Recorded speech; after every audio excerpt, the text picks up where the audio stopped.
Don't you guys just love it when gear that you just got suddenly gets a new firmware update and a sample pack to boot?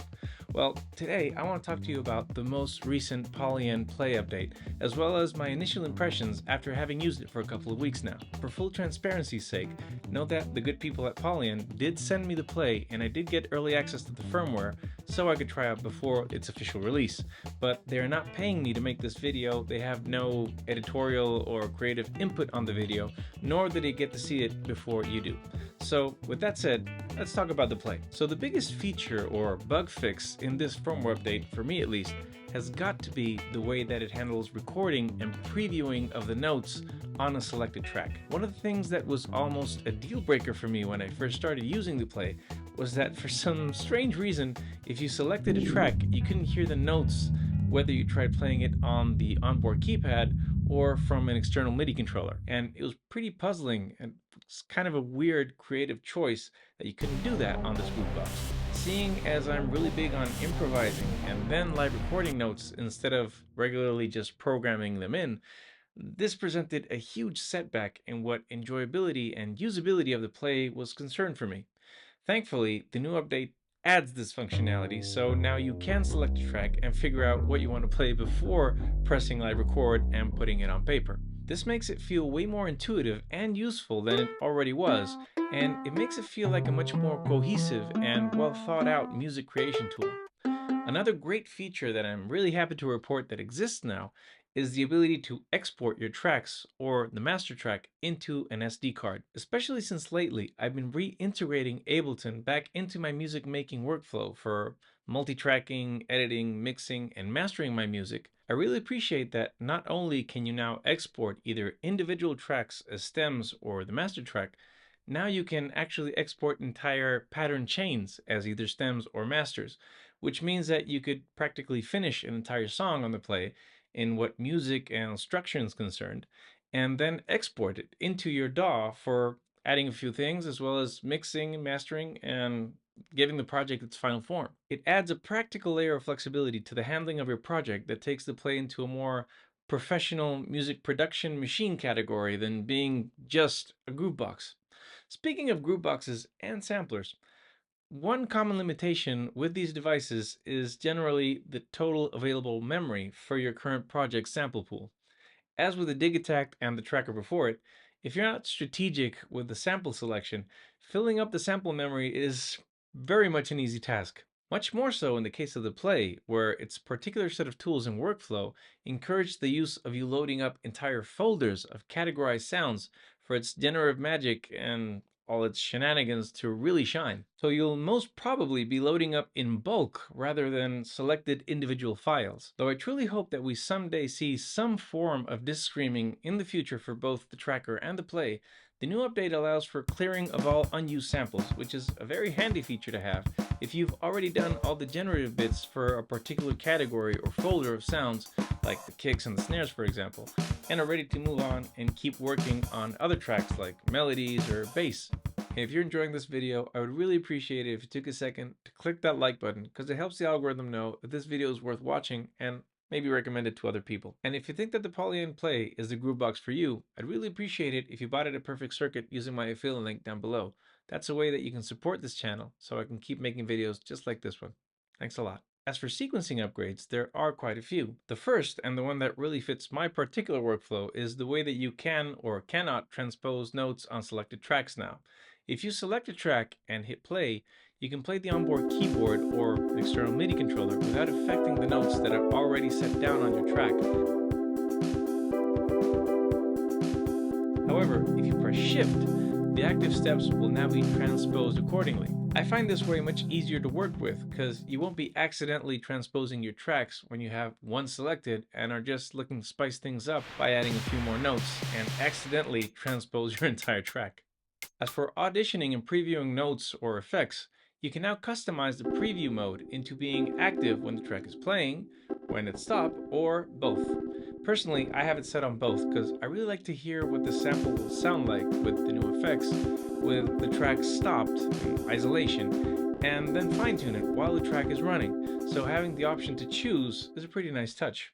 There are some other quality of life improvements as well, especially for live performance, like some visual upgrades in both the pattern variation selection and the pattern selection. Now, when selecting a variation of a pattern, unused variations will be shown in dark yellow, available variations in yellow, and active variations in orange. Aside from the other improvements and other bug fixes which are in the release notes, the last big feature, which I want to talk to you about, was the addition of being able to send MIDI out through the MIDI jack as well as USB simultaneously, which means that you can now hook this thing to 5-pin MIDI devices as well as your computer at the same time.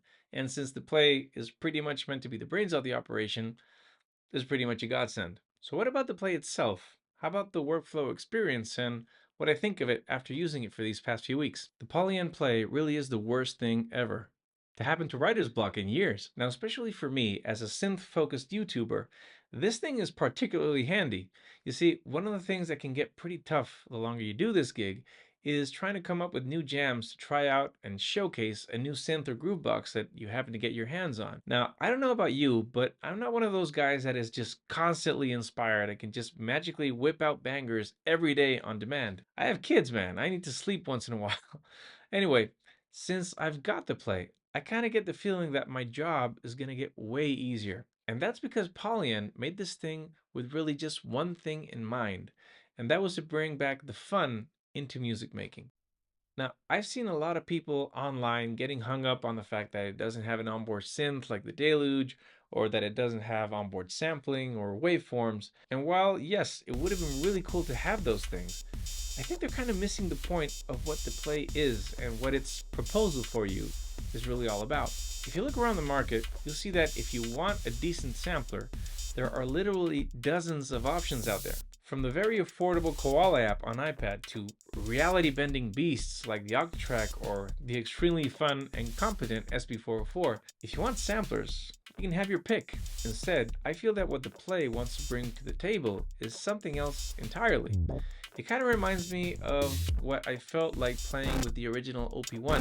Its main purpose seems to be making music creation reachable for absolutely anybody with eyes and fingers. Do you struggle creating drums for your tracks? The Play will whip out a variety of patterns with random samples for you to get started. Want a different kind of melody? Well, use the fill function and maybe go for Euclidean. And you may lay down some notes in places you might not have thought of, and you can go on from there. Now, how is this different from using something like those MIDI packs that all these YouTube commercials are always trying to sell you? Well, I think that the first element is the randomization and the use of entire sample folders. You see, the Play will use a set of pre-established patterns for drums, for example, but the samples used will be drawn out at random from your drum folders, so the chances of you and me ending up with the same beats are pretty slim. And that's before you start tweaking it out. Second, I believe that it's meant to get you started and also a bit to educate you. So the next time you look at a 16-step grid on an Electron box, for example, you'll know where the kick goes and where the snare should be.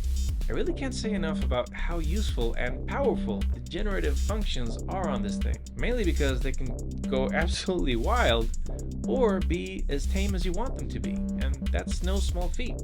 So I really don't care that it doesn't have an internal synth, because if I need one, I'll just use a MIDI track and I'll use one of my synths instead.